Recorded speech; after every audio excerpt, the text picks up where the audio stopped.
in the white supremacist system. Racially based offenses are especially heinous. In these internet streets, the dedicated detectives who investigate these vicious felonies are a part of elite squad we like to call our Special Victims Unit. They taking you to jail.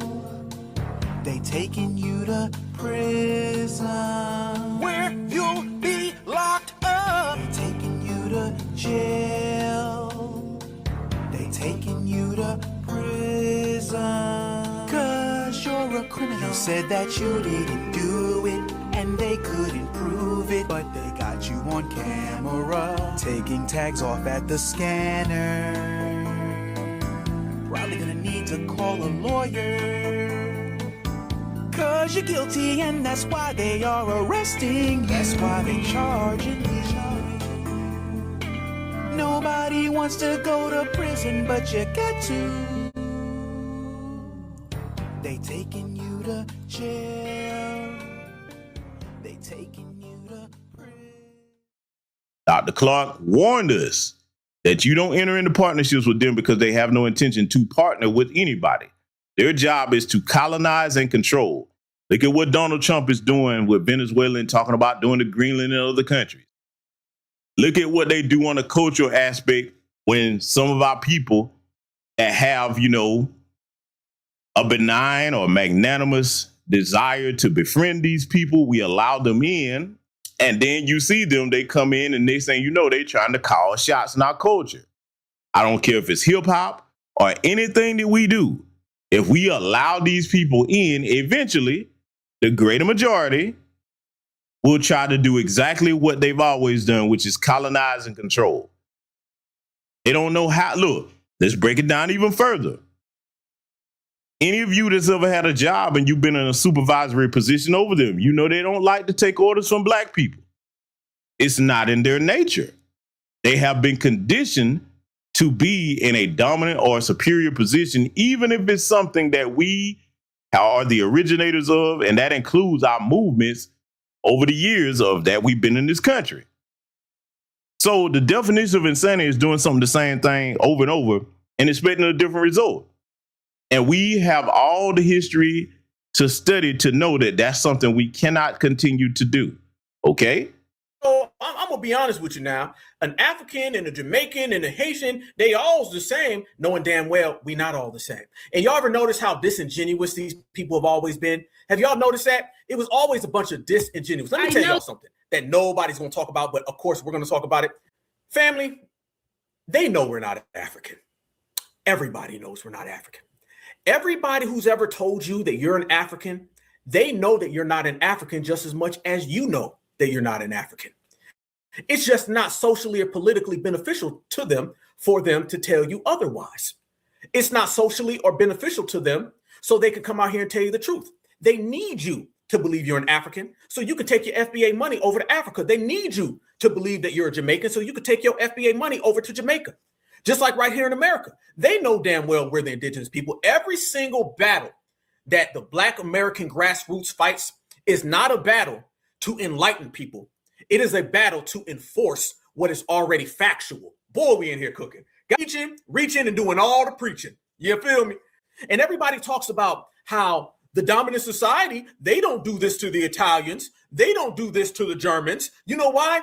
It's because people from Italy and people from Germany and people from England, they come over here and then they get behind white Americans because they understand this is white America's country, not theirs. And guess what? When white Americans go over to Italy, they get behind the Italian. And this is how it works everywhere on the planet, except for when you get to Black Americans. If you go down to Mexico, you don't tell Mexicans their history, you don't claim a Mexican holiday, and you don't undermine them socially and politically. You don't do this anywhere except when you come here to America, people with 2% of melanin want to show up and start trying to tell us about the history we went through that they weren't even here for. A history in which they would not be here unless we went through what we went through.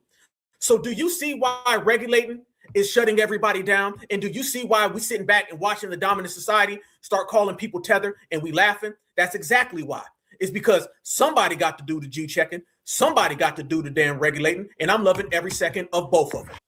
The reason why black men lose respect from me is because y'all put all this effort into hip hop culture, bang, bang, violence, shoot, shoot, kill, to kill each other. And when it's time to shoot a cop, an ICE agent, stand up to a white man, y'all be dead silent. And it's not sitting with me. Like, I don't respect y'all at all for that reason. It's all fake. The hip hop culture bullshit is all fake. It's all ego. It's not rooted in no real shit. How the fuck do y'all put more energy into killing each other than killing the white people that be enslaving us? But ready to die over some Jordans, die over petty shit. But when it's time to shoot a cop, you can't do it. You don't got no balls, no gas in your tank. Miss me with that bullshit. What these people sound like to me. It sounds like I'm sitting in a Charlie Brown cartoon and all I'm hearing is wah, wah, wah, wah, wah, wah, wah, wah, wah. Because that's all she's really doing. And yeah, I guarantee you, Kim, she's a damn tether. I'm sniffing the tether out because really, we never say things like hip hop culture. Hip hop is a part of our culture. Hip hop culture isn't about shoot 'em up gangbanging crap. That's just things that is being projected and things that are being promoted to us. And it's being promoted by people who are outside of our community.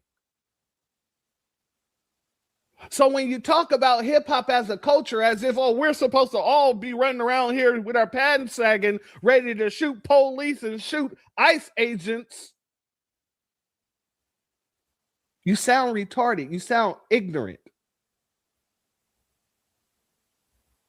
You sound thir. Y'all remember that character that Damon Wayans used to play? Handicap Man? That's what she sounds like to me.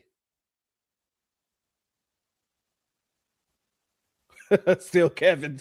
He said Nia wrong. I love it. Handyman. Yeah, Handyman. That was his name. And that's exactly what she reminds me of.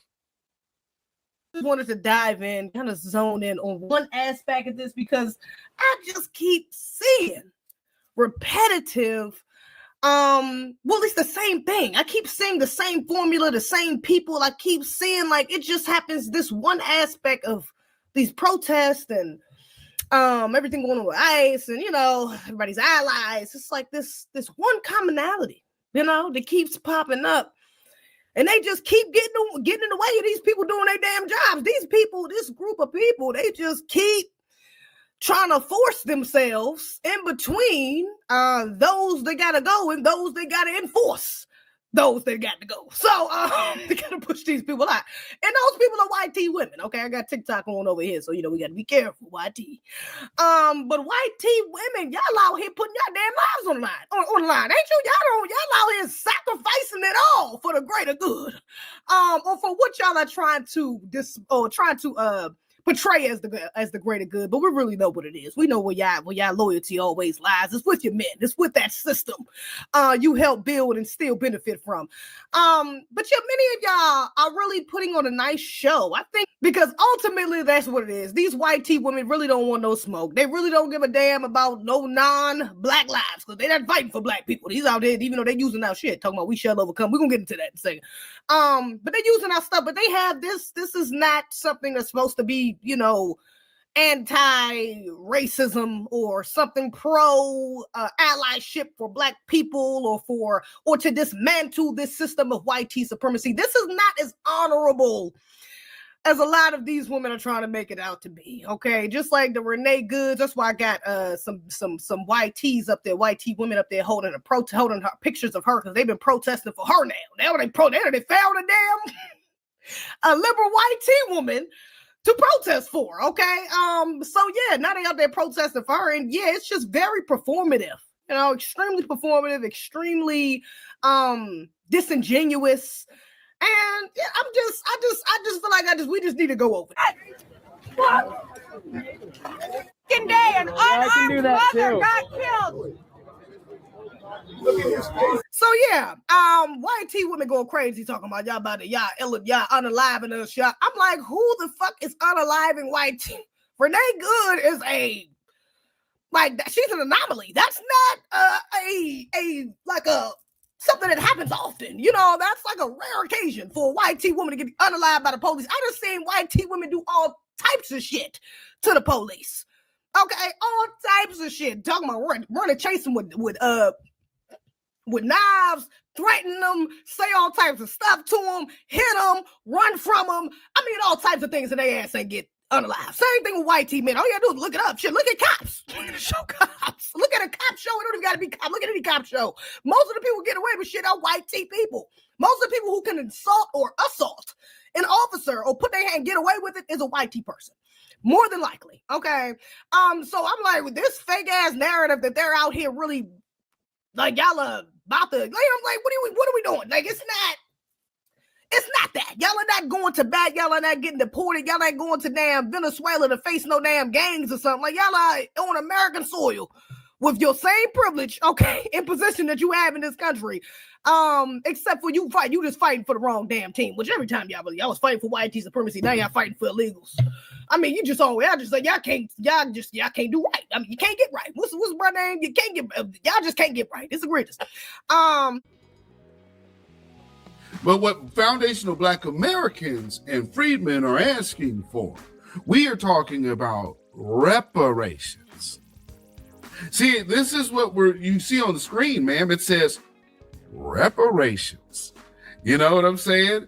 But I mean, I get it. Y'all came all the way over here to America to do what? Toby be good nigga for massa. Toby be good nigga for massa. Good nigga. Got it.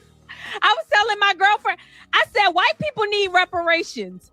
White people need reparations from the government because they didn't just send y'all Negroes back across the seas after they freed y'all. But white people have been... People like this are disgusting. After they freed y'all, how about the time why would they have to free anybody? Why are we acting as if that ordeal that someone has to be freed from this person's clutches, you're saying they're the victim? You got to be in one kind of sick delusion. And what I don't understand is how all these idiot Pan-Africanists, see, what they like to do with people like this is come around and say, oh, if you just like a Republicans. No. Contraire, mon frere. What she is anti-foundational Black American.